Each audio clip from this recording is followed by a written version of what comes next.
Hey, what's up, it's Sheen. Just thought I'd make a video today talking a little bit about disc priests in dungeons.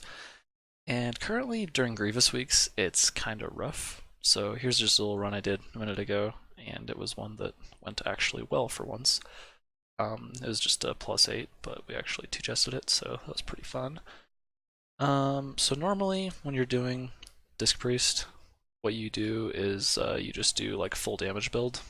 So normally you don't like all of this, right?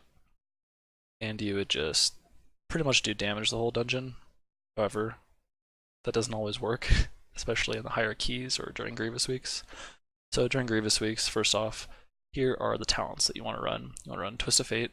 Do this because people are going to be dropping pretty low pretty quickly, and you need a buff to get them up to full health. So if you heal someone when they're below 35% health, you do 20% increased healing for 10 seconds, right? So if someone's about to die, you pop Shadow Covenant, it's another one you use, and then all of a sudden you have this cool buff, then you just start casting Shadow Mends on different people to top them up quickly. Angelic Feather, still pretty much the best thing that you can use in this row, because, yeah, for reasons. Mindbender, so this one's a little different than Power Word Solace, right? It's a lot longer cooldown, but it replaces Shadow Fiend and makes your cooldown a lot lower. So what you do with this is kind of your new red button to hit when everybody's about to die. You just hit Powered Radiance, then Shadow Fiend, Shadow Covenant, and then Penance to just pretty much top everybody up. You will usually need to cast Powered Radiance twice during the Mindbender to get the full use out of it, because I think it only lasts for 6 seconds. Atonement only lasts for 6 seconds when it's cast by Powered Radiance, I believe. Or maybe 8, something like that. Then Shadow Covenant. Obviously, this is one that some people run, some people don't. Even in like Mythical Deer right now, there's a lot of people that are running Shadow Covenant, particularly on some of the more spot healy bosses where you do need to just like save somebody sometimes, like Fetid Devourer. A lot of Disc Priests run Shadow Covenant for that. So run this and Purge the Wicked. This just does the best damage. Halo, don't do that because you'll be pulling extra packs, even if you're really, really careful, and it's always bad. Divine Star is useful sometimes, but generally it's kind of too situational to use correctly. Then Luminous Barrier. I like using this one because putting a huge shield on someone will save people every once in a while, just to like negate a boss ability that's coming in. Lenience, right? 3% is never gonna do anything noticeable. Like, yeah. And Evangelism, obviously, just cast Powered Radiance again. That's really only useful in raids. So make sure you're running this and a few other prep things that you want to do. You definitely want a flask during Grievous or high keys, right? You definitely want a food buff. You definitely want some mana food, right? So if you have a mage, just get some mage food. That works really well. If you don't have a mage, then just go buy some of the ones from, I think, the innkeeper in the middle of your home city usually has like the water that you can grab. And you definitely want to keybind your mana as well. So you just want to be popping that. You'll see in the video. I'm kind of popping that between different pulls. And the other thing you want to grab is the BFA Dungeons Weekara, which I will link this in the description. And if you want my Voodoo profile, it's right here. And I'll probably do a more in-depth UI video in a little bit. So, without further ado, let's keep watching this, and I'll try to talk over some of the gameplay of it, right? So the one thing you really need to be aware of is some boss abilities. So right off the bat, we jump in there, and you can see just all of a sudden, we were taking a ton of damage. Everybody kind of fell. So I pop my Mindbender, Powered Radiance, Shadow Covenant, and I'm using Penance. I'm casting Smite a whole bunch. I'm dropping Powered Word Shields on people. I used my personal right there. And now right here, everybody's hiding from Impassive Visage, right? So you might notice right here, should pop up in a second, right? So you're seeing these little things up here. That's telling you exactly the timings for everything. So you can see Terrifying Visage in 10, 9, right? So that just helps you to be able to know when that's about to go off and kill everybody. So the other thing that I'm looking at right here with a lot of this is I can see all of my cooldowns right here, right? Where's my finger? There. So these are all of my personal cooldowns. There's Shadow Covenant, there's Penance, Smite, or not Smite, Shadow Word Pain. So right here, I've got Terrifying Visage on me. You'll notice that the other guy who had it did not run away, but I am running away. And this right here is the Weekara. this is the dungeon weak aura, it'll tell you, hey, impassive visage is on you, run away. And it'll usually like display the ability and then what to do with it, which is always super helpful, right? It's right there, got hit by the tail, ouch. Moving forward. And right here I cast, so right here you can see Terrifying Visage is being cast. You can see right here it was saying run away, but I missed it. So the only thing you can really do there is just try to stay away from the bone piles, because a lot of times you'll run towards it. So now here you can see that he's chasing the tank, and your debuffs, which again are in my voodoo profile, are right here. Right here. You can see the debuffs for everybody.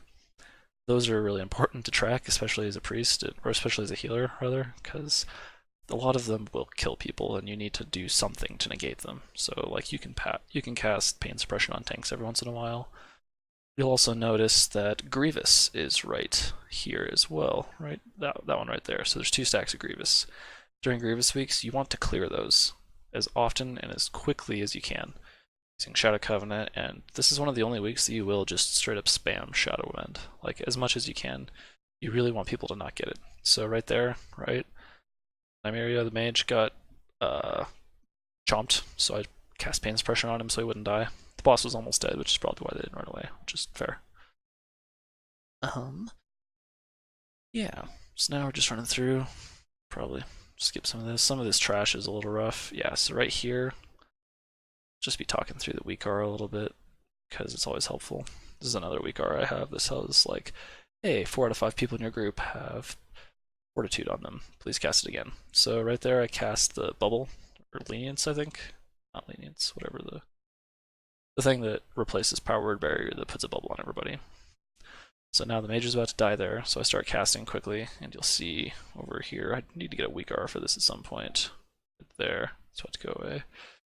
That's Twist of Fate, so it's giving me a huge buff and let me heal the mage up rather quickly.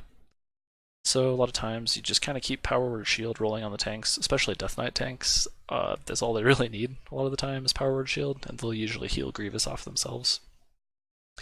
So the other thing with this talent build is you lose a lot of damage, which means you lose a lot of atonement healing, but a good way to negate that is to just multi-dot. So you'll see on my panels, right, I've got Shadow Word Pain, Shadow Word Pain, Power, whatever the Shadow Word Pain talent one is, I've got it on everybody.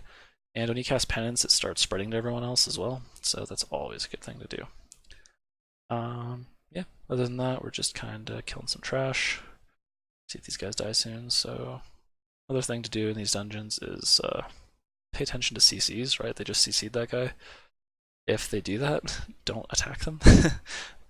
Penance won't push Shadow Word Pain onto penanced targets, I believe, but you never know, it's good to pay attention to. Yeah, so right there, beginning of a pull, a lot of times people will take damage, which is why I cast my Mindbender and Shadow Word, or Power Word Radiance right there. Didn't end up taking all that much damage, but yeah. So yeah, you can see right there, Grievous stacks are getting on me kind of bad. So I just cast Shadow Covenant. There's a cooldown for it right there. And that let everybody just get kind of topped off. Shadow Covenant is really, really great for when people are like just not quite at 90%. You just gotta hit a button to cap them off really quickly. So yeah, I mean, you can see I'm using it just about on cooldown as long as there's damage out. It's a really efficient spell as well. Yeah, so right there, I open my bags to click my mage food. And then something you want to be doing is not buffing up, getting your mana back as much as you can. This is shadowed unit frames right here that says displays my health bar as mana instead. That's my player character bar right there. So yeah. Other than that, just kind of the biggest thing is to make sure that you play a little bit differently when you're playing during Grievous weeks or during very high keys as discipline.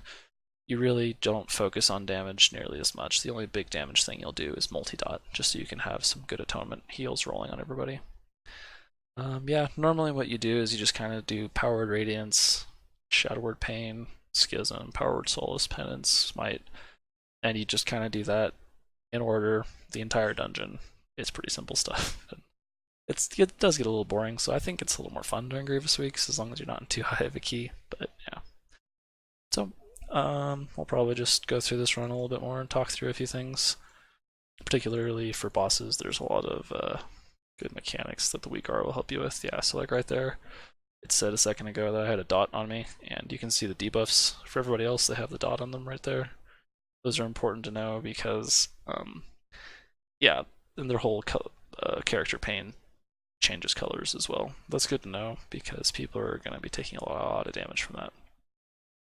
The other thing too, this is big wigs or little wigs for dungeons, right? Any important things will pop up here for a second and then they'll move over here when they're about to hit. So Toxic Leap's going out in 3, 2, 1. A Toxic Leap.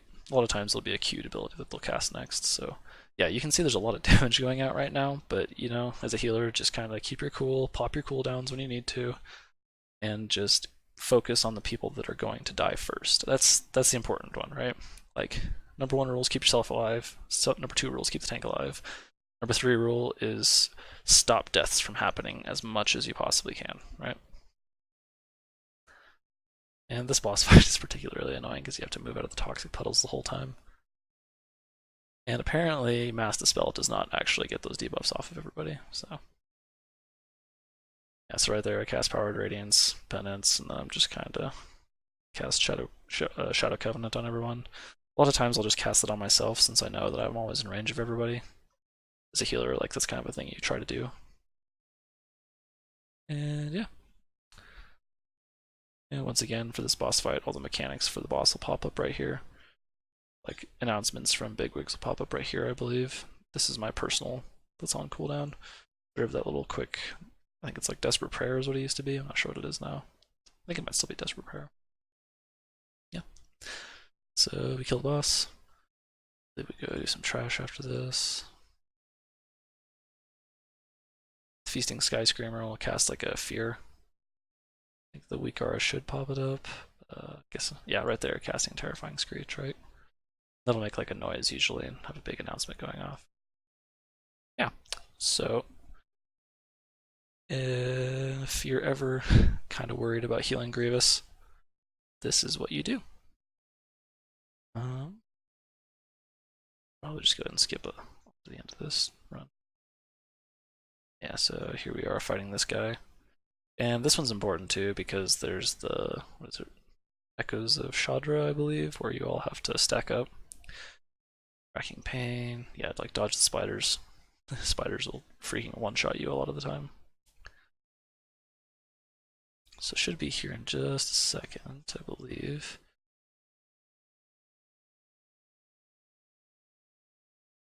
Yeah, right here. So it's saying stack up. The weak aura will always tell you what to do when the boss abilities come up. Yeah, obviously a bunch of damage goes out there, so you'll see I cast Powered Radiance. And I think I cast Shadow Fiend here. Yeah, I was out of range for a second, but I cast Shadow Fiend.